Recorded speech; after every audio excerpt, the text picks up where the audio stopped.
Praise the lord. దేవుని నామానికి మహిమ కలుగును గాక. మీ అందరికీ నా హృదయపూర్వక వందనాలండి. సో మరి యొక్క వీడియోతో మీ ముందుకు రావడానికి దేవుడు అవకాశం ఇచ్చాడు. అందును బట్టి దేవునికి స్తుతులు. సో సాతాను అనే సబ్జెక్ట్ని మనం కొనసాగిస్తున్నామండి. దయచేసి ఈ వీడియో చూస్తున్న ప్రతి ఒక్కరు కూడా దీనికి ముందు నేను అప్లోడ్ చేసిన వీడియోలు కూడా మీరు చూడండి. సాతాను అనే సబ్జెక్ట్ గురించి ఈ యొక్క వీడియోలు కొనసాగుతున్నాయి కనుక సాతాను అనే సబ్జెక్ట్లో దయ్యము అనే విషయాన్ని గురించి గత వీడియోలో మనం చాలా విషయాలు మాట్లాడుకున్నాం. సో నిర్జీవమైన విగ్రహాన్ని కూడా దయ్యము అని బైబిల్లో సంబోధించబడింది.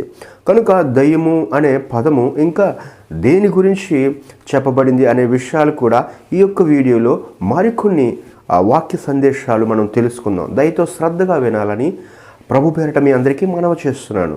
సో మనం గమనించినట్లయితే గత వీడియోలో నిర్జీవమైన విగ్రహాలను కూడా దెయ్యము అని బైబిల్లో రాయబడిందని మనము చాలా లేఖనాల ఆధారంగా తెలుసుకున్నాం. సో దెయ్యము అనే పదము విగ్రహాలే కాదండి, ఇంకా చాలా విషయాలకి బైబిల్లో ఉపయోగించడం జరిగింది.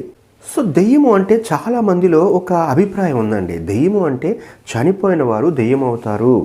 సో వారు వేరే వారిని ఆవహిస్తారు కనుక తెల్లగా తిరుగుతూ ఉంటారు, లేకపోతే భయపడే వాళ్ళు పట్టుకొని వాళ్ళని వేధిస్తారు కనుక మనుషులకి స్పృహ లేకుండా వాళ్ళు ఆవహించి రకరకాలుగా బిహేవ్ చేసి వాళ్ళు లొంగ తీసుకుంటారు అనే అపోహలు దెయ్యము అనే దాని గురించి చాలామంది చెబుతూ ఉంటారు. అయితే బైబిల్ ఏంటి అంటే చనిపోయిన వారు దెయ్యం అవుతారని ఎక్కడ బైబిల్లో రాయబడలేదు.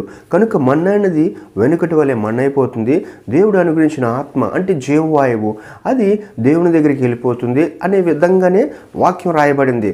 కనుక దెయ్యము అనే పదానికి మనం అనుకునేటువంటి అర్థము వేరు, బైబిల్ ఇచ్చేటువంటి అర్థం వేరు. కనుక మీరు గమనించినట్లయితే కనుక దెయ్యము అనే పదము ఏ విషయాల గురించి బైబిల్లో రాయబడింది అనే విషయాలు ఈ వీడియోలో కొన్ని విషయాలు మనము దేవుని వాక్యం నుండి మనం తెలుసుకునే ప్రయత్నం చేద్దాం. సో లూకా సువార్త 13వ అధ్యాయము 11వ వచనంలో ఏం రాయబడిందంటే 18 ఏండ్ల నుండి బలహీనపరచు దయ్యము పట్టిన ఒక స్త్రీ అచ్చట నుండెను. ఆమె నడుము వంగిపోయి ఎంత మాత్రము చక్కగా నిలవబడలేకుండెను. ఇక్కడ గమనించినట్లయితే 18 ఏండ్ల నుండి నడుముంగిపోయినటువంటి ఒక స్త్రీ కనుక ఆ యొక్క వ్యాధిని దెయ్యము అని బైబిల్లో రాయబడింది. మీరు అక్కడే గమనించినట్లయితే మూల భాషలో దెయ్యము అంటే ఆత్మ అని రాయబడింది. అంటే మీరు గమనించవచ్చు, ఆత్మ అనగానే దేవుని ఆత్మ, పరిశుద్ధాత్మ అని మీరు అర్థం చేసుకోవద్దు. సో ఆత్మ అని ఎందుకు రాయబడిందంటే దెయ్యము అంటే దానికి ఇంకో పర్యాయ పదమే అపవిత్రాత్మ. కనుక మీరు గమనించండి. సో దెయ్యము అంటే ఆత్మ అని రాయబడింది కాబట్టి అపవిత్ర ఆత్మను కూడా దెయ్యము అని సంబోధించబడింది. కనుక మనం చదువుతూ ఉన్నప్పుడు ఈ వీడియోలో ముందు మీకు క్లారిటీగా అర్థమవుతుంది. సో దీర్ఘకాలిక వ్యాధిని కూడా దెయ్యము అని బైబిల్ సంబోధించిందండి. చాలా వ్యాధులు ఉంటాయి ఈ ప్రపంచంలో, మనుషులకు సంభవించేటువంటి చాలా వ్యాధులు ఉంటాయి. కొన్ని త్వరగా నయమైపోతాయి, కొన్ని ఎక్కువ సంవత్సరాల పాటు నయం అవ్వకుండా ఉంటాయి. కనుక అటువంటి వ్యాధిని, దీర్ఘకాలిక వ్యాధిని దయ్యము అని దేవుని వాక్యం సంబోధించింది. కనుక 18 ఏండ్ల నుండి దయ్యము పట్టి నడుముంగిపోయిన ఒక స్త్రీని యేసుక్రీస్తు ప్రభువారు స్వస్థపరిచారు. కనుక ఆ నడుముంగిపోయినటువంటి స్థితిని దయ్యము అని బైబిల్ గ్రంథంలో రాయబడింది. మత్తయి సువార్త 9వ అధ్యాయం 32వ వచనం మనం గమనించినట్లయితే యేసును ఆయన శిష్యులను వెళ్ళుచుండగా కొందరు దయ్యము పట్టిన ఒక మూగవారిని ఆయన యొద్దకు తీసుకొని వచ్చిరి. సో దయ్యము పట్టిన మూగవాడిని యేసుక్రీస్తు ప్రభు యొద్దకు తీసుకొని వచ్చారు. సో ఇక్కడ గమనించినట్లయితే మోగతనము అంటే మాటల రాని స్థితి ఏదైతే ఉందో అది దయ్యం పట్టడంగా దేవుని వాక్యంలో రాయబడింది. అంటే కొంతమందికి మాటలు రావు, ఎందుకంటే పుట్టుకతో కొంతమందికి మాటలు రావు, కొంతమందికి వారి యొక్క జీవితంలో ఏదో సంఘటన వల్ల, ఏదో ప్రమాదం వల్ల మాటలు రావు. కనుక ఈ మాటలు రాని స్థితిని దయ్యము పట్టడం అని సంబోధించబడింది. అందుకని అక్కడ దయ్యము పట్టిన మూగవాడిని శిష్యులు యేసు ప్రభు వద్దకు తీసుకొచ్చారు. అంటే ఈ మోగతనం అనేది దయ్యం పట్టడము అని మీరు గమనించాలి. అంటే మనిషిలో ఉన్నటువంటి కొన్ని సమస్యలు, కొన్ని వ్యాధులు, కొన్ని దీర్ఘకాలిక వ్యాధులు, కొన్ని అవలక్షణాలు కూడా దయ్యం పట్టడంగా దేవుని వాక్యం తెలియజేస్తుంది. మీరు గమనించండి, ఎందుకంటే నేను ప్రతి విషయాన్ని కూడా బైబిల్ ఆధారంతోనే మీకు తెలియజేస్తున్నాను. ఇంకా మనం గమనించినట్లయితే మత్తయి సువార్త 12వ అధ్యాయము 22వ వచనంలో, అప్పుడు దయ్యము పట్టిన గ్రుడ్డువాడును మోగవాడునైన ఒకడు ఆయన యొద్దకు తేబడెను. ఆయన వారిని స్వస్థపరచినందున ఆ మూగవాడు మాట్లాడు శక్తియు చూపు గలవాడాయను. ఇక్కడ మీరు గమనించినట్లయితే గ్రుడ్డివాడు మోగవాడు, ఎవడు? దయ్యం పట్టిన గ్రుడ్డివాడు మోగవాడు యేసుక్రీస్తు ప్రభు యొద్దకు తేబడ్డాడు.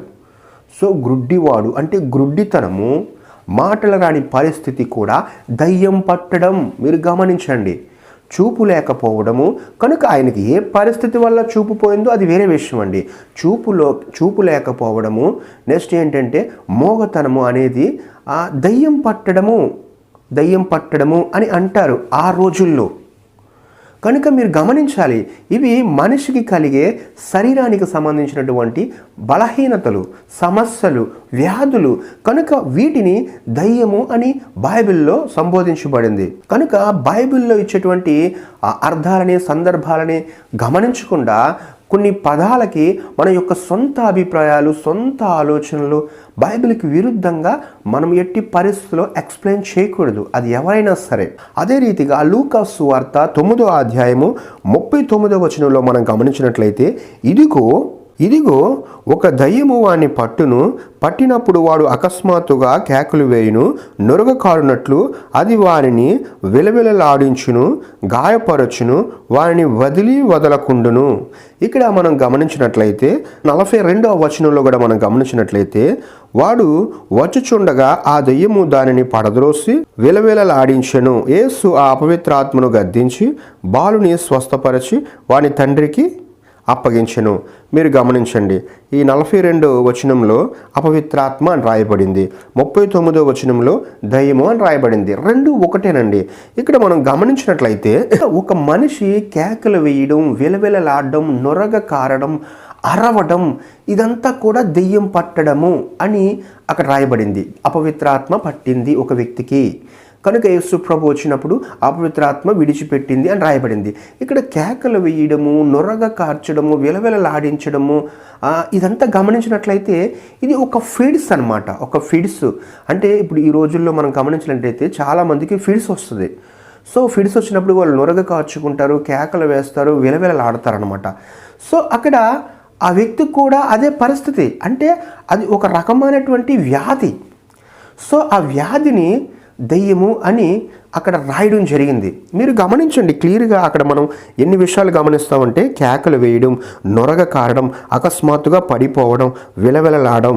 సో ఇదంతా కూడా ఈ సిమ్టమ్స్ మనం గమనించినట్లయితే ఈ రోజుల్లో ఫిడ్స్ వచ్చే వారికి అలా జరుగుతుంది. నొరగ కారడాలు, కేకలు వేయడాలు, అకస్మాత్తుగా పడిపోవడాలు, విలవిలలాడాలు. ఇలా ఆ రోజుల్లో కూడా వాళ్ళకి వచ్చినటువంటి రకరకాల వ్యాధుల్లో అది ఒకటి. దాన్ని దయ్యము, అపవిత్రాత్మ అని బైబిల్లో రాయడం జరిగింది. కనుక ఆ సమస్యకి, ఆ స్థితికి, ఆ పరిస్థితికి ఆ పదాలు అనేవి వాడడం జరిగింది. సో దయ్యము అంటే ఏ సందర్భంలో దేనికి వాడారు అనే విషయాన్ని గమనించినట్లయితే అప్పుడు మనకు అర్థమవుతుంది. సో గత వీడియోలో నిర్జీవమైన విగ్రహాలను దెయ్యము అని సంబోధించబడింది. కనుక ఇంకా దానికే కాదు దెయ్యము అనే ఓడు. సో ఇక్కడ చూస్తే దీర్ఘకాలిక వ్యాధులకి, ఇంకా మోగతనానికి, గ్రుడ్డితనానికి, ఫిడ్స్ వంటి వ్యాధులకి కూడా దయ్యము పట్టింది, అపవిత్రాత్మ పట్టింది అని దేవుని వాక్యం క్లియర్గా రాయబడింది. సో దయ్యం పట్టడము అంటే ఒక రోగంగా కూడా మనం భావించాలి. దయ్యం పట్టడం అంటే ఒక రోగంగా కూడా మనం భావించి అర్థం చేసుకోవాలి. అప్పుడే మనకి ఆ సందర్భాలు అర్థమవుతాయి. మీరు బాగా గమనించండి, భూతద్దం వేసుకొని బైబిల్లో వెతకండి, చనిపోయిన వాడు దయ్యం అవుతాడు అని బైబిల్ ఎక్కడా చెప్పట్లేదు. ఎందుకంటే చాలా మందిలో ఉన్న అపోహ ఏంటి అంటే వాళ్ళ ఆయుష్ తీరకుండా చనిపోయిన వాళ్ళు దెయ్యం అవుతారు అనే అవగాహన ప్రతి ఒక్కరికి ఉంది. ఎందుకంటే సినిమాల ద్వారా, లేకపోతే పూర్వీకులు చెప్పే కథల ద్వారా, అనేక పుస్తకాల్లో చందమామ కథల ద్వారా, ఇలా రకరకాల లోకంలో ఉన్న పరిస్థితులను బట్టి చనిపోయిన వాడు దెయ్యం అవుతాడు, ఇంకొకరు ఆవహిస్తాడు అనే అపోహ మెజారిటీ ఆఫ్ పీపుల్స్లో ఉంది. కానీ బైబిల్లో ఎక్కడా కూడా చనిపోయిన వారు దెయ్యం అవుతారా లేదు. మరి దెయ్యం అనే పదానికి అర్థాలు ఉన్నాయి. ఆ పదము ఏ యొక్క పరిస్థితులకి వాడబడింది అనే విషయాలు బైబిల్లో చాలా ఉన్నాయి. కాబట్టి క్రైస్తవులు దేవుని నమ్ముకునేటువంటి బిడ్డలు ఏ విషయాన్ని గుడ్డిగా నమ్మకూడదు. బైబిల్ని టాలీ చేసుకొని వారు చదివి గ్రహించి అర్థం చేసుకోవాలి. ఇక్కడ మనం అపోస్తుల కార్యాలు 16వ అధ్యాయం 16వ వచనం మనం గమనించినట్లయితే, మేము ప్రార్థనా స్థలమునకు వెలుచుండగా దయము పట్టినదై సోద చెప్పుట చేత తన యజమానులకు బహులాభము సంపాదించున్న ఒక చిన్నది మాకు ఎదురుగా వచ్చెను. సో దయ్యము పట్టి సోద చెప్తున్న చిన్నది ఎదురొచ్చిందట. ఎవరికి? పౌలు గారు, శీల, వీరు పౌలు యొక్క బృందం వెలుచుండగా సోద చెప్పేటువంటి ఒక స్త్రీ ఎదురొచ్చిందట. సో ఆమె దయ్యము పట్టింది అని అక్కడ రాయబడింది. సో అక్కడ ఏముంది? కింద మన పుట్లల్లో పూతోను అను దయ్యము పట్టింది అని అక్కడ రాయబడి ఉంది. సోద చెప్పడం కూడా దెయ్యం పట్టడము అని దేవుని వాక్యం రాయబడింది. సోది చెప్పేటువంటి స్థితి. సో ఆ చిన్నదాని వల్ల బహులాభము సంపాదించాలని తన యొక్క యజమానులు ఆలోచిస్తున్నారట. అక్కడ క్లియర్గా వాక్యం చూడండి, తన యజమానులకు బహులాభము సంపాదించున్న యొక్క చిన్నది. తన యజమానులకు బహులాభము సంపాదించున్న చిన్నది అంటే ఈ సోది చెప్పేటువంటి ట్రైనింగ్ ఒక మ్యాజిక్ లాగా, ఒక ట్రైనింగ్, ఒక స్కిల్ని కొంతమంది తనకి ఇచ్చి ఆ రకంగా లాభాన్ని సంపాదిస్తున్నారు. ఇది సోది చెప్పడం అనేది ఒక స్కిల్ అండి. ఎందుకు అంటే సోది అనేది నిజం కాదు కనుక ఈ సోది చెప్పడం అనేది నేటి కాలంలో కూడా చాలామంది జరిగిపోయింది, జరుగుతున్నది, జరగబోయేది చెబుతామని అనేక మంది స్త్రీలు చెబుతూ ఉంటారు, అనేక మంది పురుషులు కూడా చెబుతూ ఉంటారు. సోది ఇది నిజంగా ఆ మాటలోనే అర్థం ఉంది, సోది నిజం కాదు. కనుక ఇక్కడ కొంతమంది ఆ చిన్నదానికి అలా ట్రైనింగ్ ఇచ్చారో లేక ఏ రకంగా ఆమెకి నేర్పించి అలా చేశారో తెలియదు, కానీ ఆ సోది చెప్పేటువంటి స్థితి దయ్యం పట్టడం అని దేవుని వాక్యం రాయబడింది. సో ఆమె పౌలుతోనూ తనతో ఉన్నవారిని చూసి వీరు రక్షణ మార్గాన్ని ప్రకటించేవారు అని చెప్పింది. ఇక్కడ మీరు గమనించినట్లయితే ఆమె సోది చెప్పినప్పటికీ కూడా పౌలు గారిని తన బృందాన్ని చూసి వీరు రక్షణ మార్గాన్ని ప్రకటించేవారు అని చెబుతుంది. అయినప్పటికీ పౌలు గారు తన మాటలతో ఏకీభవించలేదు. ఎందుకు అంటే వారు ఆ యొక్క ప్రాంతాల్లో పరిచయం చేస్తున్నప్పుడు అనేక మందికి తెలుస్తుంది వాళ్ళ గురించి. యేసుక్రీస్తు ప్రభువారు కూడా పరిచయం చేసినప్పుడు యేసుక్రీస్తు ప్రభువారి గురించి తెలిసింది. అలాగే ఈమెకు కూడా తెలిసి ఆ రకంగా మాట్లాడుతుంది. అంత మాత్రాన ఈమె నిజమే చెప్పినంత మాత్రాన ఈమె చెప్పిన ప్రతి విషయము నిజము కాదు, సోది అనేది సత్యం కాదు. అందుకనే దయ్యము పట్టింది ఆమెకి అని బైబిల్లో రాయబడింది. ఆమె నిజం చెప్పినప్పటికీ పౌలు గారు ఆమెని సమర్థించకుండా ఆమెని స్వస్థపరిచాడు. ఆమె మాటల్లో పౌలు గారు ఏకీపించలేదు. ఆమె చెబుతుంది నిజము అనేటువంటిగా పౌలు గారు ఏకీపించలేదు. ఆమెకి దయ్యం పట్టింది కాబట్టి ప్రతిసారి ఆమె అలా అరుస్తుంది కాబట్టి వాళ్ళని చూసి ఆమెని స్వస్థపరిచాడు. సో ఎప్పుడైతే పౌలు గారు ఆమెని స్వస్థపరిచాడో మీరు కింద వచనాలు మీరు గమనించినట్లయితే తను మళ్ళీ ఆ పని చేయలేదండి. చేయకపోతే ఆ యజమానులు ఉంటారు కదా, ఆ యజమానులకి చాలా పౌలు గారి మీద, పౌలు శీలల మీద చాలా కోప్పడి అధికారులకు అప్పగించారు వాళ్ళని. ఎందుకంటే వారి యొక్క లాభం పోయింది. సో ఇక్కడ మనం గమనించినట్లయితే వారి లాభం పోయిందని పౌలు శీలని అధికారులకు అప్పగించారు కదా. అయితే ఇక్కడ ఆ అమ్మాయికి వాళ్ళు వశీకరించారు సోది చెప్పేలా. అంటే వశీకర విద్య అనేది పూర్వం ఉండేదండి, వశీకరణ విద్య అనేది, దాన్ని ఎప్రటిజం అంటారనమాట. సో అలా ఆమెని ఆ రకంగా చేసి ఉండొచ్చు, ఎప్రటిజం చేసి సోది చెబుతూ లాభం సంపాదించుకునే అవకాశం ఉండి ఉండొచ్చు. ఎందుకు అంటే ఎప్పుడైతే పౌలు గారు ఆమెను స్వస్థపరిచాడో తర్వాత ఆమె తన యొక్క యజమానులకి లాభం వచ్చినట్లు లేదు. అంటే తను ఆ పని మానేసింది, సోది చెప్పడం అనేది మానేసింది. సో ఇక్కడ మనం గమనించినట్లయితే ఇవన్నీ నేను ఎందుకు చెబుతున్నానంటే సోది చెప్పేటువంటి స్థితి, ఆ యొక్క ఆలోచన విధానము, ఆ యొక్క స్కిల్లు అది ఒక మ్యాజిక్ లాంటిది, నిజం కాదు. సో అటువంటి పరిస్థితిలో ఉన్న ప్రతి ఒక్కరు ఏ కాలమైనా పర్వాలేదు, ఏ కాలంలో కూడా అటువంటి మ్యాజిక్లు చేసేవారు, అబద్ధాలు నిజాలుగా చెప్పేవారు, ఇవన్నీ కూడా దయ్యము పట్టడము, అపవిత్రాత్మ అని బైబిల్ సంబోధిస్తుంది. సో మత్తయి సువార్తలో కూడా ఇంకొక సందర్భం ఉంటుంది, అది మీకు చూపిస్తాను, మీరు శ్రద్ధగా వినండి. మత్తయి సువార్త 12వ అధ్యాయము 43 నుండి 45 వరకు ఒక సందర్భం ఉంటుంది. ఏంటి అంటే, అపవిత్రాత్మ మనిషిని వదిలిపోయిన తరువాత అది విశ్రాంతి వెతుకుతూ నీరు లేని చోట తిరుగుతూ ఉంటుంది. సో 44 వచనం, ఆ విశ్రాంతి దొరకనందున నేను వదిలి వచ్చిన నా ఇంటికి వెళ్ళిదననుకొని వచ్చి ఆ ఇంట ఎవరూ లేక అది ఊడ్చి అమర్చి ఇండుట చూచి వెళ్ళి తనకంటే చెడ్డవైన మరి 7 దయ్యములను వెంటబెట్టుకొని వచ్చెను. చూసారా, మొదట్లో అపవిత్రాత్మను రాయబడింది, తర్వాత 7 దయ్యములను, అంటే తనకంటే చెడ్డవైన మరి 7 దయ్యములు. సో అపవిత్రాత్మన దయ్యము అన్న ఒక్కటే, అక్కడ పర్యాయ పదాలుగా రాయబడింది. తనకంటే చెడ్డవైన మరి 7 దయ్యములను వెంటబెట్టుకొని వచ్చెను, అది దానిలో ప్రవేశించి అక్కడనే కాపురముండును.